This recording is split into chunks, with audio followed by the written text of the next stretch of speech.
Bonjour et bienvenue sur Top Monde. La France, terre de rois, de reines et de légendes. Des centaines de châteaux s'élèvent encore, témoins d'un passé glorieux. Aujourd'hui, partons pour un voyage à travers les 10 plus beaux châteaux de France, des joyaux d'architecture, d'histoire et d'élégance. 10. Château des Baux de Provence. Perché sur un éperon rocheux, le château des Baux de Provence domine toute la vallée.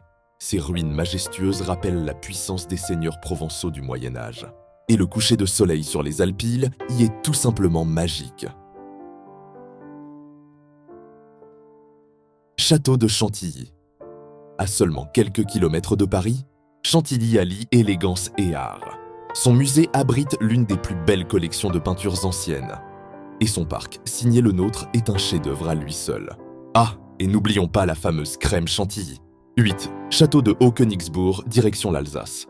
Ici, le château de Haut-Königsbourg semble tout droit sorti d'un conte médiéval. Restauré au début du XXe siècle, il veille sur la plaine d'Alsace depuis son promontoire, fier et imposant. Château d'Azay-le-Rideau. Posé sur une île au milieu de l'Indre, ce château est un bijou de la Renaissance. Reflet dans l'eau, tours élancées. Azay-le-Rideau incarne la grâce et la légèreté de la Loire. Château de Villandry plus, que ses murs, ce sont ses jardins qui fascinent. Des motifs géométriques parfaits, des couleurs éclatantes, un véritable tableau vivant. Villandry, c'est l'art du jardin poussé à son apogée. Château de Fontainebleau. 8 siècles d'histoire et 34 rois et empereurs ont foulé ses sols. Fontainebleau, c'est le château où l'histoire de France s'est écrite. De François Ier à Napoléon. Château d'Amboise.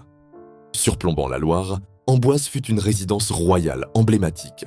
C'est ici que repose Léonard de Vinci, dans la chapelle Saint-Hubert, un lieu d'une beauté paisible, chargé de génie et de souvenirs. Château de Chenonceau. Le château des Dames, bâti sur le Cher, mêle élégance et romantisme. Diane de Poitiers, Catherine de Médicis, chacune y a laissé son empreinte. Chenonceau, c'est la féminité au cœur de la pierre. Château de Chambord gigantesque, majestueux, presque irréel. Conçu pour François Ier, Chambord est l'un des chefs-d'œuvre absolus de la Renaissance française. Son escalier à double révolution, inspiré de Léonard de Vinci, est une merveille d'ingéniosité. Château de Versailles. Et enfin, l'incontournable. Versailles, symbole du pouvoir absolu de Louis XIV. Ses jardins, ses fontaines, sa galerie des glaces. Tout ici respire la grandeur. Un lieu qui incarne, à lui seul, la splendeur de la France. Des forteresses médiévales aux palais royaux, les châteaux de France sont bien plus que de simples monuments.